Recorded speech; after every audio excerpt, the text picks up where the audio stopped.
इस कार्यक्रम के प्रायोजक हैं रोजगार डेवलपर्स। नमस्कार, पल्स 24 न्यूज देख रहे हैं आप मेरे अनिक्षित रावत के साथ। हर वक्त हो चला है उत्तराखंड उत्तर प्रदेश की खबरों का, लेकिन उससे पहले नजर डालेंगे हेडलाइंस पर। कड़ाके की ठंड से कांपा उत्तर प्रदेश, शीतलहर और घने कोहरे ने बढ़ाई मुश्किलें। प्रयागराज से आगरा तक ठंड का कहर, कानपुर मुरादाबाद में जनजीवन प्रभावित। बांग्लादेश मुद्दे पर कांग्रेस का दोहरा हमला, केंद्र सरकार से हस्तक्षेप की मांग। आईपीएल ऑक्शन में एक बांग्लादेशी खिलाड़ी को लेकर बीसीसीआई, आईसीसी और जय शाह पर कांग्रेस ने उठाए सवाल। दिल्ली प्रदूषण पर सियासत गर्म, मनोज तिवारी का विपक्ष पर पलटवार, बोले 10 साल शासन करने वाले 9 महीने की सरकार से पूछ रहे सवाल। 2.5 साल में दिल्ली को स्वच्छ हवा देने का बीजेपी का दावा। केजीएमयू में कथित जबरन धर्मांतरण का मामला, जांच अंतिम मोड़ पर। डॉक्टरों की समिति की रिपोर्ट 3-4 दिन में तैयार, आरोपी फरार, कोर्ट से वारंट हुआ जारी। वहीं महिला डॉक्टर को मिली 24 घंटे की सुरक्षा। तुम दोनों की मेहनत बहुत रंग लाई है बेटा, घर बहुत सुंदर बना है। ये मेरे पापा का घर। पता है, देख तेरे पापा की नेम प्लेट अपने हाथों से लगाऊंगा। नेम प्लेट तो लग चुकी पापा।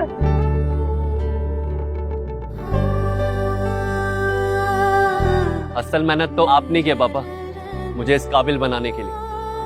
वो जिंदगी भर किराए के मकान में रहे, लेकिन तो आज ये घर मेरा नहीं, ये है मेरे पापा का घर।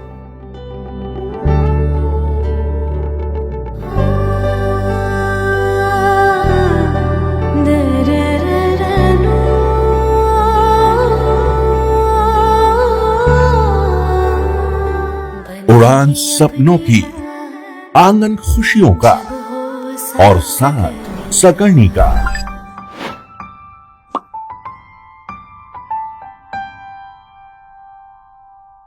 60 वर्षों से आपके साथ मनोरंजन और संस्कार का संगम, जाह्नवी मैगजीन। चलिए अब देखते हैं खबरें विस्तार से। उत्तर प्रदेश में कड़ाके की ठंड के साथ शीतलहर का असर लगातार बढ़ता जा रहा है। राज्य के कई शहरों में घना कोहरा छाया है, जिससे जनजीवन प्रभावित हो रहा है। ठंड से बचने के लिए लोग अलाव का सहारा ले रहे हैं। वहीं राजधानी लखनऊ में प्रदूषण को कम करने के लिए भी प्रयास किए जा रहे हैं। उत्तर प्रदेश के कई शहर इस समय शीतलहर और घने कोहरे की चपेट में है। प्रयागराज में शीतलहर के साथ घना कोहरा छाया हुआ है, जिससे सुबह से ही दृश्यता काफी कम हो गई है। आगरा में भी कड़ाके की ठंड जारी है और शहर कोहरे की चादर में लिपटा हुआ है। कानपुर में शीतलहर के साथ घना कोहरा देखने को मिला, तो वहीं ठंड से बचने के लिए लोग सड़कों और चौराहों पर अलाव जलाकर खुद को गर्म रख रहे हैं। मुरादाबाद में भी मौसम का मिजाज बदला हुआ नजर आया और शीतलहर के चलते जनजीवन प्रभावित है। वहीं राजधानी लखनऊ में प्रदूषण को कम करने के लिए नगर निगम की ओर से सड़कों पर पानी का छिड़काव किया जा रहा है। बांग्लादेश में जारी अशांति और अल्पसंख्यकों पर हो रहे कथित अत्याचार को लेकर भारत की राजनीति में बयानबाजी तेज हो गई है। कांग्रेस नेता सुप्रिया श्रीनेत ने केंद्र सरकार से इस मुद्दे पर खुले तौर पर हस्तक्षेप करने की मांग की है। वहीं आईपीएल ऑक्शन में कोलकाता नाइट राइडर्स के एक बांग्लादेशी खिलाड़ी के चयन के बाद अब इस मुद्दे पर भी राजनीति तेज हो गई है। कांग्रेस नेता सुप्रिया श्रीनेत ने इस फैसले पर सवाल उठाते हुए सीधे बीसीसीआई, आईसीसी और आईसीसी प्रमुख जय शाह को घेरा है। सुप्रिया श्रीनेत ने कहा कि सबसे पहले ये बताया जाए कि बांग्लादेशी खिलाड़ी को उस ऑक्शन पूल में किसने शामिल किया, जहां से आईपीएल फ्रेंचाइजी खिलाड़ी खरीदती और बेचती है। बांग्लादेश में जिस तरह से हिंदुओं पर, अल्पसंख्यकों पर, जिसमें ईसाई और बौद्ध भी शामिल हैं, अत्याचार हो रहे हैं, जिस तरह से हत्या के, निर्मम हत्या के मामले सामने आ रहे हैं, मुझे लगता है कि भारत सरकार को इंटरवीन करना चाहिए। नरेंद्र मोदी जी की सरकार मूक दर्शक बनी नहीं रह सकती है। बांग्लादेश में अगर हिंदुओं पर अत्याचार हो रहा है तो हम उसके मूक दर्शक नहीं बन सकते हैं। नरेंद्र मोदी जी को हाईएस्ट लेवल पर, डिप्लोमेटिक स्तर पर बांग्लादेश से बात करनी चाहिए और ये कहना चाहिए कि ये हमें कतई मंजूर नहीं है। हम तो अपनी आपत्ति भी नहीं जता पा रहे। एक सुई टपक सन्नाटा दिखता है इस सरकार में।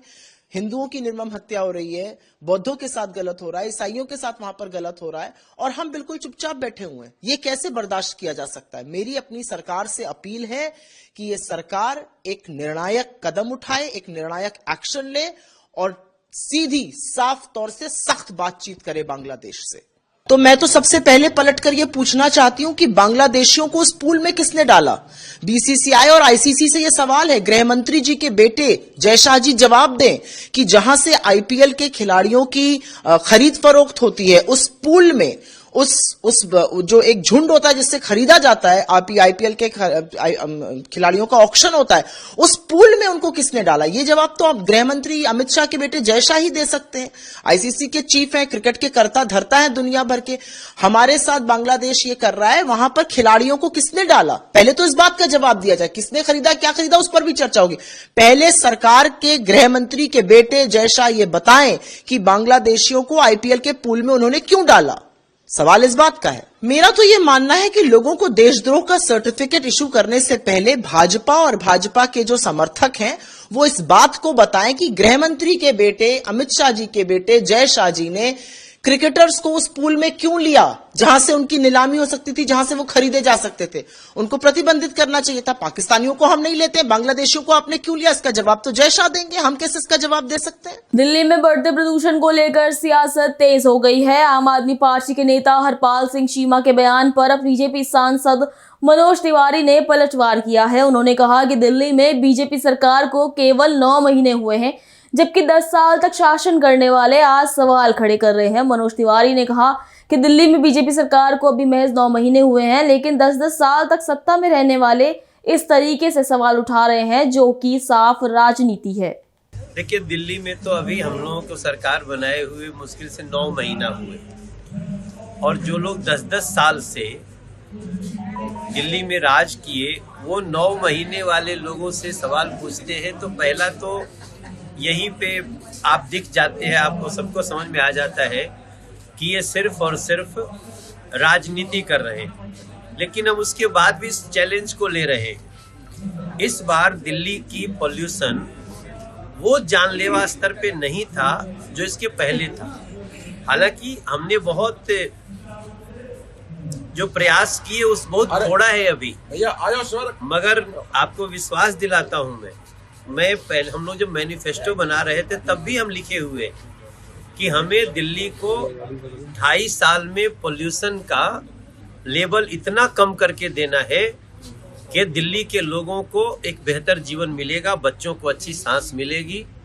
तो इसलिए हम आज इस चैलेंज को खुद मान रहे हैं। पोल्यूशन हमारी बहुत बड़ी समस्या है, लेकिन 15 साल कांग्रेस रही और 10-11 साल केजरीवाल जी रहे, और उसके बाद हमको मिला है, हमने जो वादा किया है, हम 2.5 साल में दिल्ली को ऐसा बनाएंगे कि पोल्यूशन ऐसा स्तर पे नहीं रहेगा, और 5 साल पूरा होते होते हम दिल्ली को लिविंग के लिए, ईज ऑफ लिविंग के लिए उसके अनुसार बना देंगे। लखनऊ स्थित किंग जॉर्ज मेडिकल यूनिवर्सिटी में कथित जबरन धर्मांतरण और कट्टरपंथ से जुड़े आरोपों को लेकर जांच तेज कर दी गई है। केजीएमयू प्रशासन ने साफ किया है कि मामले की जांच अंतिम चरण में है और दोषियों के खिलाफ सख्त कार्रवाई की जाएगी। वहीं प्रवक्ता के सिंह ने बताया कि जांच प्रक्रिया जारी है और अब तक समिति की 2 बैठकें हो चुकी है, जबकि एक और बैठक प्रस्तावित है। उन्होंने कहा कि जांच के दौरान विवरण साझा करने से प्रक्रिया प्रभावित हो सकती है। देखिए, डॉक्टर्स की जो कमेटी थी वो जो कुछ शिकायतें थी रेडिकलाइजेशन के संबंध में उसमें चल रही है। उसमें एक डीजी स्तर के अधिकारी, डीजी थे जो रिटायर्ड डीजी भावेश कुमार सिंह, वो इस जांच में हम लोगों को सहयोग कर रहे हैं और उसके सदस्य हैं। वो जांच चल रही है, उसकी 2 मीटिंग हो चुकी है, एक बैठक आज भी है। उसके कंटेंट्स के बारे में अभी बताने से थोड़ा सा जांच में कठिनाइयां उत्पन्न हो जाएंगी, आप समझ सकते हैं। तो उसके, लेकिन ये आपको बता रहा हूँ, जांच अंतिम दौर में है। 3-4 दिन के अंदर वो जांच आ जाएगी और जो भी दोषी होगा नेचुरली उसको आइडेंटिफाई करने के लिए जांच बनी है। जिस तरीके से पुलिस इसमें मामले में कार्रवाई करेगी, क्या कुछ आप लोगों को उनकी तरफ से जानकारी मिल पाई है? देखिए, हम लोग पुलिस के संपर्क में हैं, क्योंकि जो आरोप लगे हैं पैथोलॉजी के रेजिडेंट पे, उसमें ज्यादातर आरोप आपराधिक प्रवृत्ति के हैं। तो उनकी जांच तो जो है पुलिस कर रही है, पुलिस ही सक्षम है। अब वो पुलिस के सामने भी पेश नहीं हो रहा है। हम लोगों ने तय ये किया था कि पुलिस के जो भी निष्कर्ष होंगे हम उसको एज सच अपनी इंक्वायरी में अडॉप्ट कर लेंगे और उसके आधार पर जो विभागीय कार्रवाई होगी वो भी कर लेंगे। लेकिन अब वो पुलिस के सामने आ नहीं रहा। हमारे सामने भी एक बार जब आया पहले दिन 24 तारीख को, तो उसने समिति के सामने ये कहा कि उसकी पहली शादी नहीं हुई। तो जब उससे कहा गया कि आप इसका एफिडेविट दे दीजिए, तो होशियार व्यक्ति था, जानता था कि एफिडेविट देने से जो विभागीय कार्रवाई है उसमें फर्जी एफिडेविट देने का उसके ऊपर आपराधिक मामला बन जाएगा। उस दिन के बाद से वो समिति के सामने नहीं आया। फ़ोन बंद आ रहा है, घर पे उसकी कोई है नहीं, और हम लोग बार बार उनके घर सब लोगों को फ़ोन कर रहे हैं, वो नहीं आ रहा है। अब तो जब पुलिस के सामने नहीं आ रहा तो हमारे सामने क्या आएगा। लेकिन अब पुलिस ने सख्त रूप लेते हुए उनके खिलाफ कोर्ट से वारंट प्राप्त कर लिया है, और अगर 1-2 दिन में इसके बाद भी टीमें सब जगह दबिश दे रहे नहीं होगी तो उनके ऊपर इनाम घोषित हो जाएगा। जिस तरीके से जो रेजिडेंट डॉक्टर, जो महिला डॉक्टर है, उसकी बात की जाए, उसने जो एक सुरक्षा की बात कही थी, तो क्या कुछ सुरक्षा के यहाँ पर हम लोगों ने उसको 24 घंटे एक महिला गार्ड उपलब्ध करा दिया है। विभाग में जितनी देर वो रहेगी विशेष निगरानी रखी जाएगी कि कोई संदिग्ध व्यक्ति उस तक न पहुंच पाए, गेट से लेकर अंदर तक। और वो चूंकि कैंपस के बाहर रह रही है, हम लोगों ने उससे अनुरोध किया था कि वो चाहे तो कैंपस में आ जाए। हम लोग उसको एक स्टाफ क्वार्टर भी दे देंगे जिसमें वो अपने पिता के साथ या जिसके भी साथ रहना चाह रहे, लेकिन अभी वो यहाँ नहीं आना चाहती है। उसने एक छुट्टी की एप्लीकेशन दी है, विशाखा गाइडलाइंस के हिसाब से उसको स्पेशल छुट्टी का प्रावधान है। हम लोगों ने उसको विशाखा समिति में भेज दिया है, और हम लोग अगर वो छुट्टी मांगती है तो दे देंगे हम लोग उसको जितने दिन भी। और वो मानसिक रूप से स्वस्थ है और अब धीरे धीरे वो काम पे वापस आ रही है। नए साल का जश्न मनाने मसूरी पहुंचे कुछ युवकों ने कानून व्यवस्था की खुली अवहेलना करते हुए मॉल रोड पर लगे बैरियर को कार से तोड़ दिया। ये पूरी घटना न सिर्फ सीसीटीवी कैमरे में कैद हुई, बल्कि आरोपित युवकों ने खुद इसका वीडियो बनाकर इंस्टाग्राम पर भी वायरल कर दिया। मामले का संज्ञान लेते हुए मसूरी नगर पालिका और पुलिस ने कड़ी कार्रवाई की तैयारी शुरू कर दी है। जानकारी के अनुसार नए साल का जश्न मनाने के लिए देर रात को कुछ युवक एक कार में सवार होकर मॉल रोड पहुंचे। नियमों के अनुसार वाहनों को बैरियर पर रोका जा रहा था, लेकिन इन युवकों ने बैरियर पर तैनात कर्मियों की अनदेखी करते हुए कार नहीं रोकी और तेज रफ्तार में बैरियर तोड़ते हुए आगे निकल गए। हैरानी की बात यह रही कि युवकों ने बैरियर तोड़ने की घटना का वीडियो अपने इंस्टाग्राम पेज पर भी साझा कर दिया, जो तेजी से वायरल हो गया। वीडियो में साफ तौर पर पिक्चर पैलेस के पास लगे मॉल रोड बैरियर को क्षतिग्रस्त होते हुए देखा जा सकता है। मसूरी नगर पालिका के सहायक अधिशासी अधिकारी गौरव हसीन ने बताया कि बैरियर तोड़ने की घटना गंभीर है। सीसीटीवी फुटेज और सोशल मीडिया पर वायरल वीडियो के आधार पर मसूरी कोतवाली में शिकायत दर्ज कर दी गई है। दोषी के खिलाफ कड़ी कार्रवाई की मांग की गई है। नए साल पर मसूरी नगर पालिका अध्यक्ष मीरा सकलानी ने शहर वासियों को स्वच्छता की बड़ी सौगात दी है। नगर पालिका परिषद ने घर घर कूड़ा उठाने के लिए लॉर्ड शिवा संस्था से अनुबंध किया है, जिसके वाहनों को पालिका अध्यक्ष ने हरी झंडी दिखाकर रवाना किया। पालिका अध्यक्ष मीरा सकलानी और अधिशासी अधिकारी गौरव हसीन ने कहा कि चुनाव के दौरान किए गए वादों को पूरा करते हुए पूर्व में कार्यरत 3 संस्थाओं को हटाकर अनुभवी संस्था को जिम्मेदारी दी गई है। नई व्यवस्था के तहत सफाई कर्मियों को मुख्यमंत्री पुष्कर सिंह धामी की घोषणा के अनुसार 500 रुपए प्रतिदिन वेतन मिलेगा। संस्था घर के साथ साथ होटल व संस्थानों के भी कूड़ा उठाएंगी और नगर पालिका के पर्यावरण मित्रों के साथ समन्वय कर काम करेंगी। फिलहाल कूड़े का निस्तारण देहरादून भेजकर किया जाएगा, जबकि भविष्य में मसूरी में ही बायोमीथेन प्लांट स्थापित कर कूड़े का निस्तारण किया जाएगा। देखिए, ये तो चुनाव के टाइम मैंने जो अपने घोषणा पत्र में डाला था, और उसी आधार पे आज कीम को हटा करके एक नई संस्था आई है जो आज के बाद इस मसूरी शहर की साफ सफाई की व्यवस्था को देखेगी। और दूसरा, जैसे मैंने चुनाव के टाइम में वादा किया था कि जो हमारे पर्यावरण मित्र हैं, जो जिनको 276 रुपये पर डे के हिसाब से मिल रहा था, आज से उनका भी मानदेय बढ़ जाएगा, लेकिन वो कंपनी के फुल टाइम वर्कर रहेंगे। और फुल टाइम वर्कर के साथ साथ उनकी जो 500 रुपये पर डे के हिसाब से जो उनको सैलरी मिलनी चाहिए थी, वो उस हिसाब से उनको सैलरी भी मिलेगी। तो आज से उन्होंने हैंडओवर ले लिया है और आज से शहर की सफाई की व्यवस्था उन्हीं लोगों की रहेगी। देखिए, अभी तो हमने टाइम दिया है उनको कि आप 2-3 महीने, क्योंकि 2-3 महीने तो उनको लगेगा शहर में खुद को इस्टेब्लिश करने में। तो हम उम्मीद करते हैं, क्योंकि उनके पास अपना एक अनुभव है, देश के बड़े बड़े शहरों में उन्होंने काम किया है, तो मुझे लगता है कि मसूरी जो शहर है वो उसमें भी वो बहुत अच्छे से कर पाएंगे। और मैं उम्मीद करती हूँ कि 1-2 महीने में सारी चीज़ें क्लियर हो जाएगी और रिजल्ट भी दिखने लग जाएंगे। और देखिए, जैसे मैंने कहा कि अभी 1-2 महीने का हमें टाइम देना पड़ेगा और देखते हैं कि किस तरीके का मैनेजमेंट वो करते हैं। मुझे उम्मीद है कि जिस तरीके का उनका प्रेजेंटेशन रहा है, जिस तरीके का उनका अनुभव है, तो मुझे उम्मीद है कि वो मसूरी शहर के हित के लिए भी बहुत अच्छा काम करेंगे। देखिए, विगत कई समय से ये समस्या बनी हुई थी नगर पालिका मसूरी में कि जो हमारे पर्यावरण मित्र थे उन्हें माननीय मुख्यमंत्री घोषणा 2022 के क्रम में जो है 500 रुपये प्रतिदिन मानदेय नहीं मिल पा रहा था। उसका मुख्य कारण ये था कि कीन के साथ जो पूर्व में अनुबंध हुआ था उसमें धनराशि तय कर दी गई थी और उसकी वजह से वो धनराशि निर्धारित होने के कारण वो एक्स्ट्रा जो फाइनेंशियल बर्डन कंपनी पर पड़ना था वो कंपनी नहीं दे पा रही थी।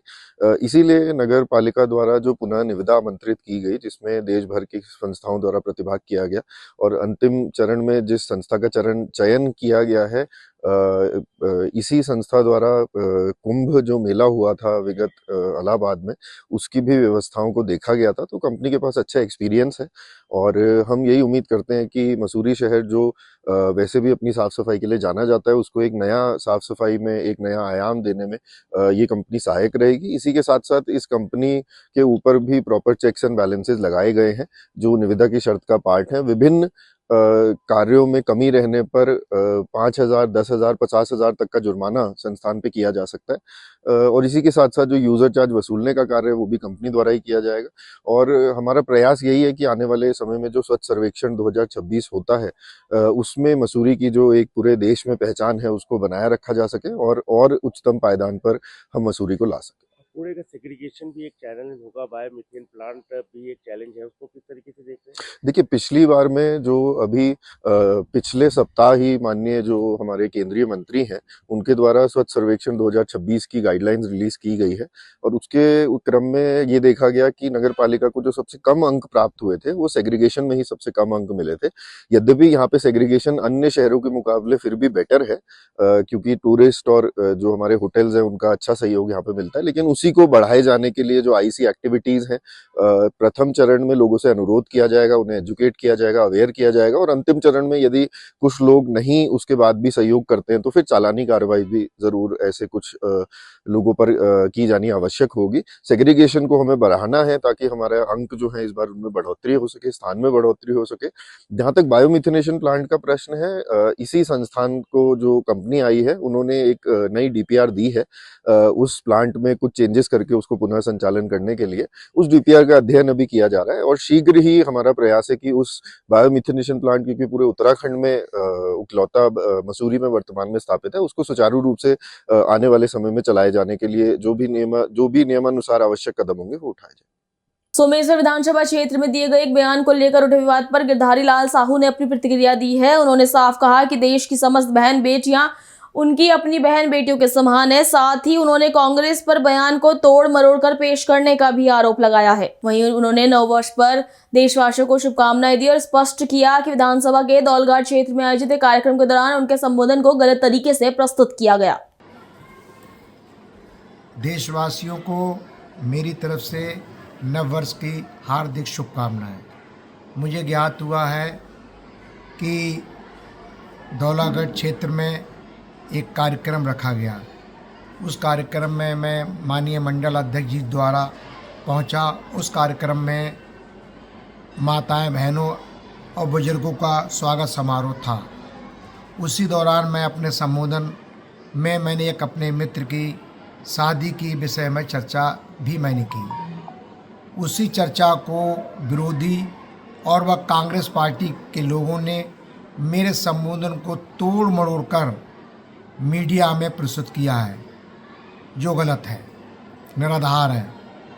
जहाँ तक बेटियों के बारे में है, मैं प्रतिवर्ष बरेली में श्री रामलीला में 101 बेटियों की शादी करता हूँ बहुत लंबे समय से, और जो भी मेरी श्रद्धा होती है उसका मैं सहयोग करता हूँ। सोमेश्वर विधानसभा जो मेरी पत्नी वहाँ से चुनाव जीतती हैं, लड़ती हैं, वहाँ मेरी बहनों का, बेटियों का मैं देवी के समान उनका स्वागत करता हूँ। हमेशा राखी बंधवाने का भी मैंने काम किया है। विरोधी पार्टियों को कोई काम है नहीं, मेरे संबोधन को तोड़ मरोड़ के वो कोई लाभ लेना चाहते हैं जो जनता उन्हें लाभ नहीं देगी। फिर भी यदि मेरी बात का किसी व्यक्ति को ठेस लगी हो, बुरा लगा हो, तो मैं हाथ जोड़कर माफ़ी मांगता हूँ। बहुत बहुत धन्यवाद।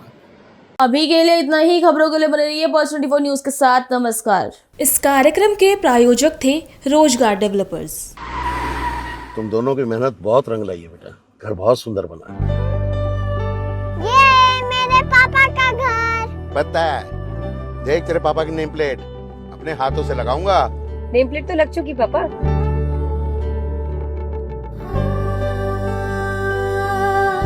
असल मेहनत तो आपने की है पापा, मुझे इस काबिल बनाने के लिए। वो जिंदगी भर किराए के मकान में रहे, लेकिन तो आज ये घर मेरा नहीं, ये है मेरे पापा का घर।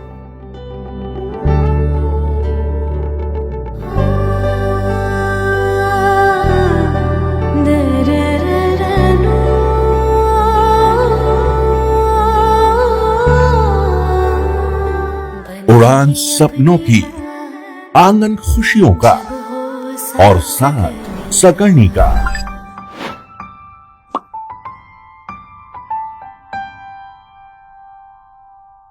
60 वर्षों से आपके साथ मनोरंजन और संस्कार का संगम, जाह्नवी मैगजीन।